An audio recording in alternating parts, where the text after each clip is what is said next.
আসসালামু আলাইকুম। আপনারা অনেকেই জার্সি ডিজাইন শেখার চেষ্টা করছেন, আর সে কারণেই প্রতিনিয়ত অসংখ্য মেসেজ আর প্রশ্ন পাই। বিশেষ করে যারা একেবারে নতুন ডিজাইন শিখছেন, তাদের কাছ থেকে অসংখ্য এসএমএস প্রতিনিয়ত আমি পাচ্ছি।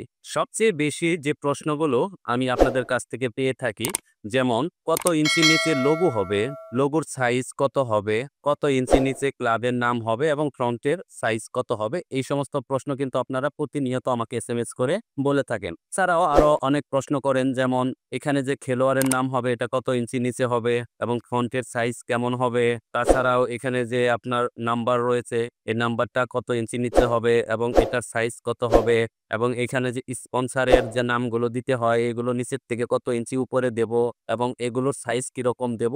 পাশাপাশি আরো অনেক ধরনের প্রশ্ন আপনারা করে থাকেন, যেমন এই প্যাটার্ন গুলো আপনারা কিভাবে তৈরি করবেন এবং প্যাটার্নের সাইজ গুলো কিভাবে আপনারা নির্ধারণ করবেন এবং এই প্যাটার্ন গুলো আপনার ডিজাইনে কিভাবে সেট করে এটাকে কাটিং করবেন, এবং আরো জানতে চান যে কোন কোন কাটিং গুলো বর্তমানে সবচেয়ে জনপ্রিয়, অর্থাৎ ক্লায়েন্টরা কোন কোন কাজগুলো বেশি দিয়ে থাকেন। প্যাটার্ন নিয়ে আপনাদের অসংখ্য প্রশ্ন থাকে। আসলেও যখন আপনি একজন ডিজাইনার হবেন তখন আপনাকে কাটিং সম্পর্কে, অর্থাৎ কাটিং এর যে মাপ রয়েছে এ সম্পর্কে আপনাকে পূর্ণাঙ্গ একটা জ্ঞান থাকতে হবে। তারপরেই আপনি একটি জার্সি ডিজাইন করতে পারবেন। অর্থাৎ জার্সি যখন আমরা ডিজাইন করি এই মাপ সম্পর্কে আমাদের একটা ধারণা থাকতে হয়। অর্থাৎ যে এই জার্সিটা কাটবে, অর্থাৎ আমি যখন একটা ডিজাইন করে দেব, এটা যখন প্রিন্ট হবে, প্রিন্ট হওয়ার পর তারা কিভাবে এটা কাটবে সেই জিনিসটা যদি আপনার জানা না থাকে তাহলে আপনার ডিজাইনটা আপনি প্রপারলি করতে পারবেন না। হয়তো আপনার মূল ডিজাইনতে এখানে কাটা পড়ে যাবে অথবা আপনার লোগো কাটা পড়ে যেতে পারে। আপনি যদি এই মাপজোখগুলো না জানেন, না বুঝেন, তাহলে কিন্তু আপনার জন্য এই ডিজাইনটা করা অনেকটাই কষ্ট হয়ে যাবে। আপনি যদি এই সঠিক মাপগুলো না জানেন, প্যাটার্নের সঠিক মাপগুলো আপনি না জানেন, তাহলে কিন্তু আপনি ডিজাইনটা করতে পারবেন না। অর্থাৎ আপনি যদি ডিজাইন করেও দেন তাহলে কিন্তু যখন প্রিন্ট করবে, প্রিন্ট করার পর অনেক গুরুত্বপূর্ণ অংশ কিন্তু এখানে কাটা পড়তে পারে। এজন্য আপনাকে এই মাপজোখ সম্পর্কে আপনাকে জানতে হবে। এছাড়াও যারা গার্মেন্টস সেক্টরে কাজ করেন, অর্থাৎ যারা জার্সি যেখানে তৈরি হয় এই সমস্ত জায়গায় যারা কাজ করেন, তাদের কিন্তু আরেকটা জিনিস জানা থাকতে হবে, অর্থাৎ কোন বয়সের জন্য কত সাইজ। আমি এই টেবিলটা কিন্তু তৈরি করেছি, অর্থাৎ কতটুকু হাইট হলে কোন সাইজটা ব্যবহার করবেন। আপনারা দেখতে পাচ্ছেন এই জায়গায় একটি টি শার্টের টেবিল চার্ট রয়েছে, অর্থাৎ আপনার হাইট অনুযায়ী কোন সাইজটা হবে। তো সম্পূর্ণ ডিটেলস কিন্তু এখানে দেওয়া রয়েছে। আপনাদের এই সব প্রশ্ন এবং সমস্যার কথা ভেবেই আমি তৈরি করেছি complete A to Z jersey design tutorial. এই ভিডিওতে আমি ধাপে ধাপে সবকিছু দেখিয়েছি।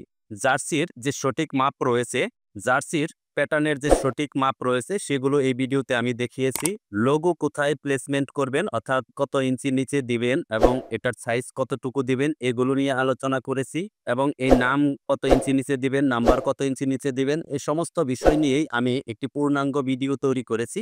এক কথায় শুরু থেকে সবকিছুই একটা ভিডিওতেই পেয়ে যাবেন। আমি এই ভিডিওর মাধ্যমে আপনাকে সম্পূর্ণ একটি জার্সি ডিজাইনের আইডিয়া এই ভিডিওর মাধ্যমে দেওয়ার চেষ্টা করেছি। আপনি যদি একজন নতুন জার্সি ডিজাইনার হন, আপনাকে কি কি জানতে হবে, কোন কোন মাপগুলো আপনাকে জানতে হবে এবং ডিজাইনের ক্ষেত্রে আপনার কি কি প্রয়োজন হবে, তো সমস্ত কিছুই আমার ওই ভিডিওতে আলোচনা করা আছে। তবে এই ভিডিওটি আমি আপলোড করব তখনই যখন আমার এই ইউটিউব চ্যানেলে 1000 সাবস্ক্রাইবার হবে এবং এই ভিডিওতে অন্তত পক্ষে 200 কমেন্টস হবে। তাই আপনারা যদি সত্যি আমার এই টিউটোরিয়াল ভিডিওটি দেখতে চান তাহলে অবশ্যই আমার চ্যানেলটাকে সাবস্ক্রাইব করে পাশে থাকবেন এবং আপনার মূল্যবান মতামত এই ভিডিওর কমেন্ট বক্সে কমেন্ট করে যাবেন। আর এই ভিডিওটি যদি ভালো লাগে অবশ্যই লাইক করবেন, শেয়ার করবেন এবং আমার চ্যানেলটাকে অবশ্যই সাবস্ক্রাইব করে রাখবেন। একটি ছোট্ট লাইক, একটি কমেন্ট আর একটি সাবস্ক্রাইবই আমাকে অনুপ্রাণিত করবে আপনাদের জন্য আরো নতুন নতুন ভিডিও বানাতে। আরেকটি বিষয়,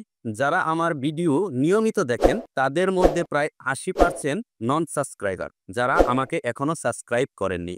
আশা করি এবার সাবস্ক্রাইব করে পাশে থাকবেন, যাতে আপনাদের জন্য আরো দারুণ দারুণ ভিডিও সামনে নিয়ে আসতে পারি। তাহলে আর দেরি না করে এখনই সাবস্ক্রাইব করুন, কমেন্ট করুন আর লাইক দিন। ইনশাল্লাহ আমরা সবাই মিলে এই জার্সি ডিজাইনটাকে আরো সহজ এবং মজার করে তুলব। ধন্যবাদ। আল্লাহ হাফেজ।